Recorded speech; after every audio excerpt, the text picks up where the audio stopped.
walking in there and seeing them really shook me pretty good because that was always a dream of mine to be able to see them all there. And I mean, unfortunately, Nick and his girls, we had his girls all week, but and we've seen Nick over, but they had to go back to Indiana, so that would have been another 4. And then Gracie was 6. We were missing 5 of our family, but yet it was still 7. We're missing 7. Kyle and Seth. Kyle and Seth weren't. Yeah, Kyle and Seth had just got back from a mission trip to Kansas City, and so.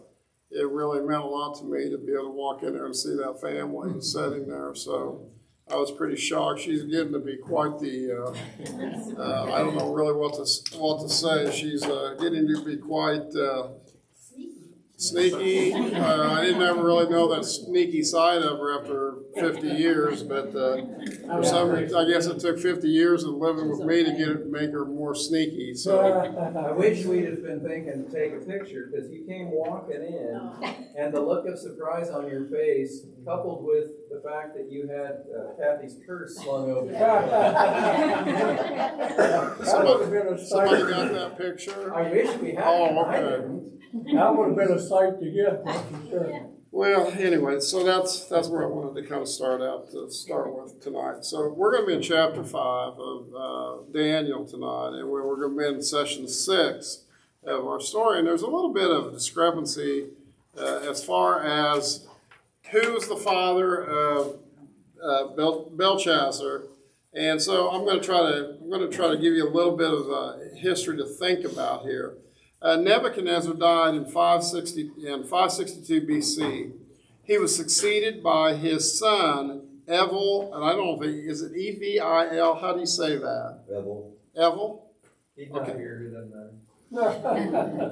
Because it looks like, anyway. Like evil to me. Looks like evil to me. Yeah. But it's Evil, and Evil Merodach, who who reigned for only 2 years. There's a whole bunch of these guys reigned before we get to Belshazzar. And one of the things, and one of the discrepancies we're going to get into is when we go to the video, he is calling Belshazzar Nebuchadnezzar's son. But everything I studied and I looked refutes that. It says that he was not he was Nebuchadnezzar's grandson. His mother was Nebuchadnezzar's daughter, and his father, actually Belshazzar's father, was a king also. He took a place after there's about 4 kings that took place after Nebuchadnezzar had died, and so then Belshazzar actually was the king of Babylon, and his father would have been like over the territory, I guess more or less. They had kind of like a split sharing of that. Let's see. I made a really bad mistake today because I wrote hand notes out when I was out on the patio. And so I don't really know how much of that. One of the interesting things I got into on this as I studied this, because this is something Ironsides really talked about, and I never thought about it. But we're really going to kind of get into the fact, again, of good and evil, light and dark. And I never really thought about it, but in Genesis 1, when God separated the light from the dark, that's when all this bad stuff started coming in, when he separated the light from the dark. And that's when Satan begins to get involved, and I think probably starting to cause him trouble. So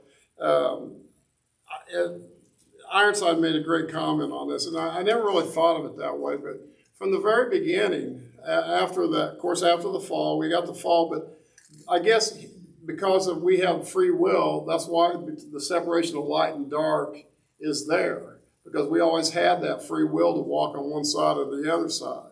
So that's kind of an important part of that, because Belshazzar definitely was walking on the other side. Let's take a look. Let's look at this scripture first before we start. As pastors made a little bit of quip there a minute ago, we're going to talk about the handwriting on the wall, and that's actually where when we hear people say the handwriting's on the wall, that's actually where that came from this scripture. when people say the handwriting's on the wall, that's where it came from this scripture out of Daniel. So I need a couple readers, or 3 probably. Somebody read 1 through, go through 10, please. King Belshazzar gave a great banquet for 1,000 of his nobles and drank wine with them.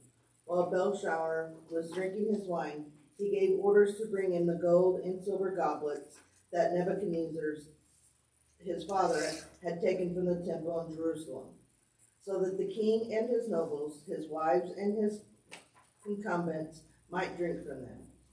So they brought in the gold goblets and had been taken from the temple of God in Jerusalem. And the king and his nobles, his wives, and his concubines drank from them. As they drank the wine, they praised the gods of gold and silver, of bronze, iron, wood, and stone. Suddenly the fingers of a human hand appeared and wrote on the plaster of the wall, near the lampstand in the royal palace. The king watched the hand as it wrote. His face turned pale, and he was so frightened that his legs became weak and his knees were knocking. The king summoned the enchanters, astrologers, and diviners. Then he said to these wise men of Babylon, "Whoever reads this writing and tells me what it means will be clothed in purple and have a gold chain placed around his neck. And he will be made the 3rd highest ruler in the kingdom." Then all the king's wise men came in, but they could not read the writing or tell the king what it meant. So King Belshazzar became even more terrified, and his face grew more pale. His nobles were baffled. The queen, hearing the voices of the king and his nobles, came into the banquet hall. "May the king live forever," she said. "Don't be alarmed. Don't look so pale." Okay, thank you. Now, remember, Nebuchadnezzar, when he raided Jerusalem and raided the temple, he took all the stuff, the gold and the silver and the goblets and all the cups and all those things from the temple and brought them back to Babylon. And so here, Belshazzar is having this big party, and I guess they're probably into this party pretty good, and they're probably getting pretty lit up. And so he decides, hey, let's just go get all those goblets and all that stuff, all that wealth, because that's really what we're going to be talking about, is the identity of wealth, and get that stuff, and let's just party with that stuff from Jerusalem. So that's kind of where we're at there. And then also, as you notice, and Kathy and I were talking about this, evidently he doesn't really know Daniel very well, because it was Daniel who read in chapter 2, Nebuchadnezzar's. He was the one that interpreted a couple interpretations of his dreams. And so he, by far, and we'll even find it further here, he was actually Nebuchadnezzar's number 2 man. After he did that, he became the number 2 man. So what's going to be funny, you're going to see here, Belshazzar's going to make the number 3 man, because actually there's the king, his dad, and then Belshazzar are 1, 2, and then we're going to make him. But I think Daniel's going to just kind of laugh at him, because he's already way up in it. But we're talking about, by this time, Daniel is 83 years old when he's going to make this interpretation. So it's been a long time, because remember, he started out when he was 16 years old back in training of Nebuchadnezzar. So now he's 83 years old, and Belshazzar doesn't even realize who Daniel really is, and that he's got this man that can interpret all kinds of things. So that's kind of where we're at. So if somebody go ahead and take off reading. Go ahead and read up to, let's go ahead and just read up to, finish that. I'm trying to read this because I can't see. Okay, read through, go ahead and read through 12, I guess. 11 and 12. Yeah, and then we'll start another little segment here. There is a man in your kingdom who has the spirit of the holy gods in him. In the time of your father, he was found to have insight, intelligence, and wisdom like that of the gods. Your father, King Nebuchadnezzar, appointed him chief of the magicians. enchanters, astrologers, and diviners.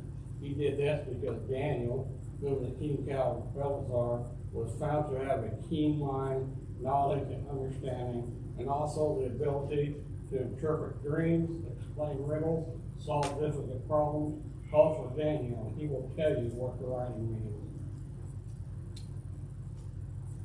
Okay, so we're going to see here that the Queen Mother, which was actually Evel Merodach's, she was the queen, his queen, is the one that's going to say, hey, there's this guy that knows how to read this stuff. And because she must have been around, she was probably around when Nebuchadnezzar was having those interpretations done. Okay, I need somebody, Kathleen, to read through the rest of it. Somebody The rest of the chapter? Yes, please.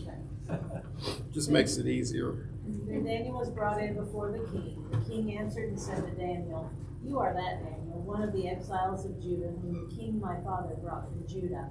I have heard of you, that the spirit of the gods is in you, and that light and understanding and excellent wisdom are found in you.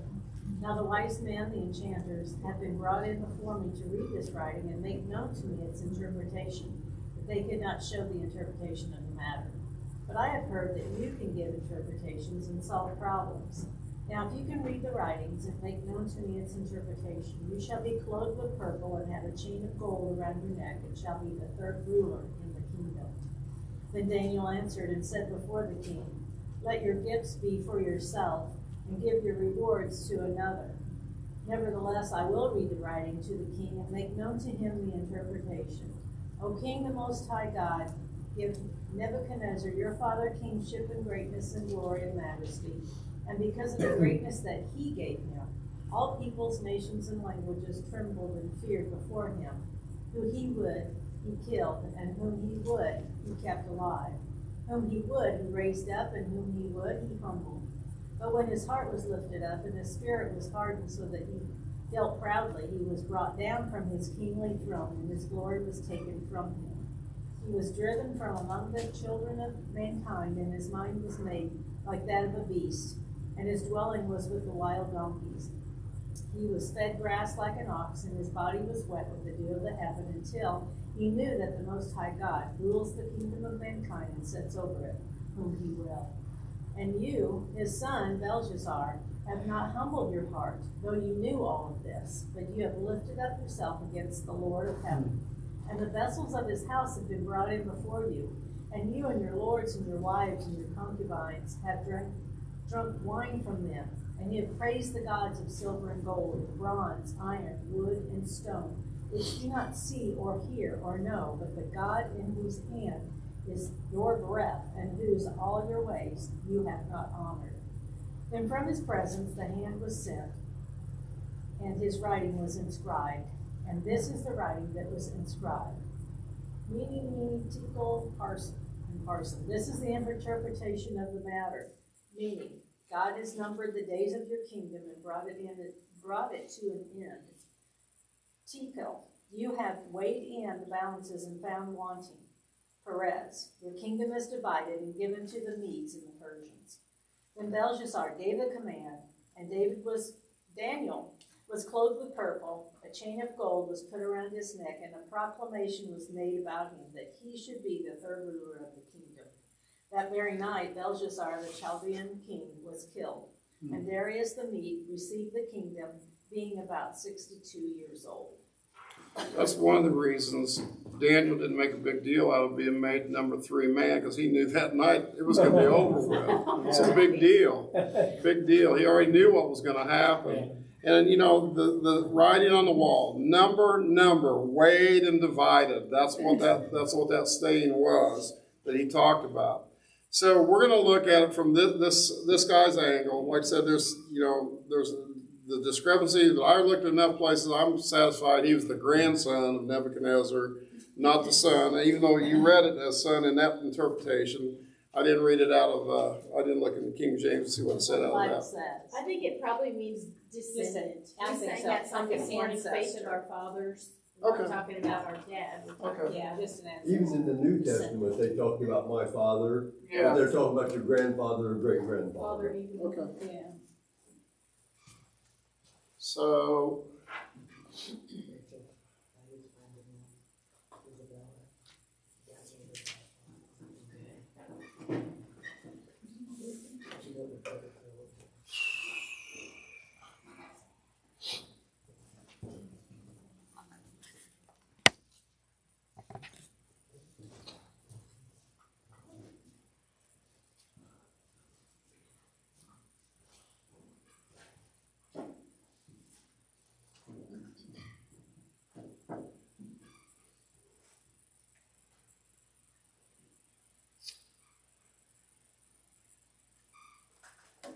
That means it's on, right? Yes. Would be, It should be on. is that little, is that thing turned on? This, Yeah, Yeah. okay, I see the red light there.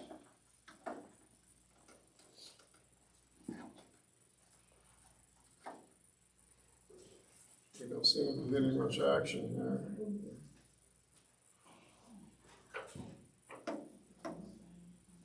Well, this doesn't look like the TV. Let me see.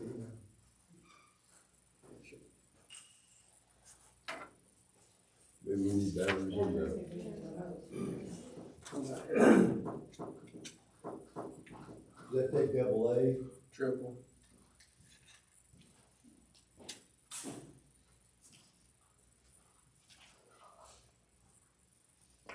Doesn't look like it's on, does it? Where is it? Yes, it's on now. Okay, It was on, or I mean, that, I mean, it's a lightning on, like it usually is, up on top. It does appear to be on.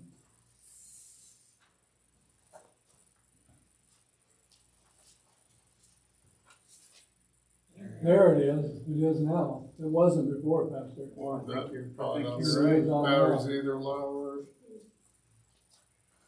Didn't look like it was on to me, but. It is now. There it is. all right, here we go.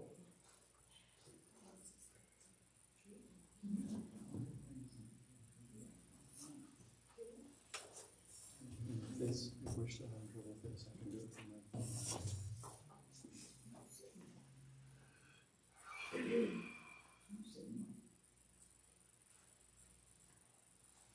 Okay, hold on. All right. Try this other one. Do it the other way.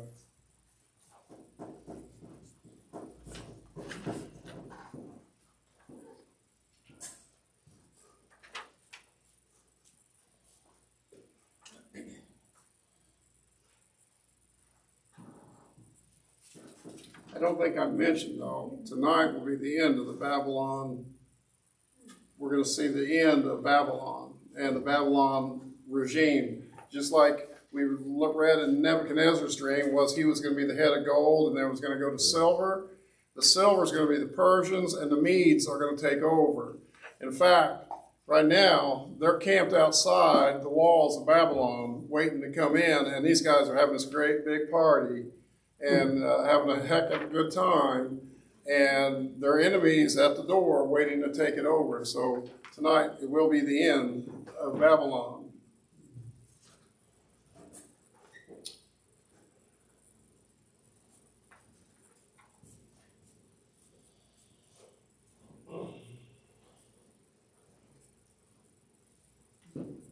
Number 6. Yeah, it's still thinking.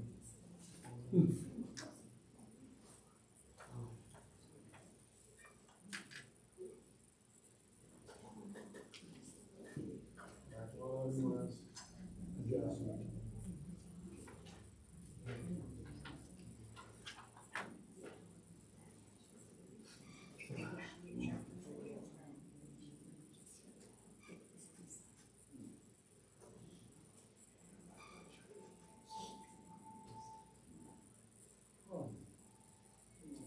My side notes say, but you, Belshazzar, his son, and that says, or descendant or successor.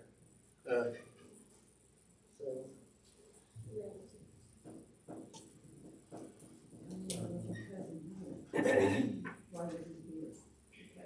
Oh, then he just come up with a joke, he got a brother that lives in the hall. And she wanted to come last Sunday, I said, well,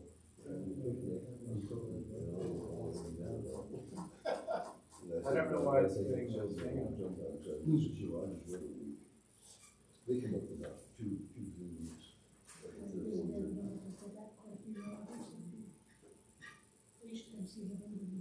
Okay, we're getting closer.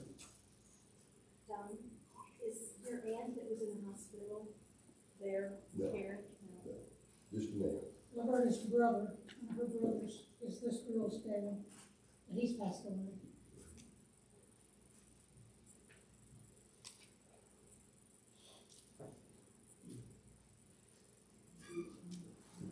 John, why don't you pause that a minute? So, I can't pause it, I gotta shut it off and start it over again.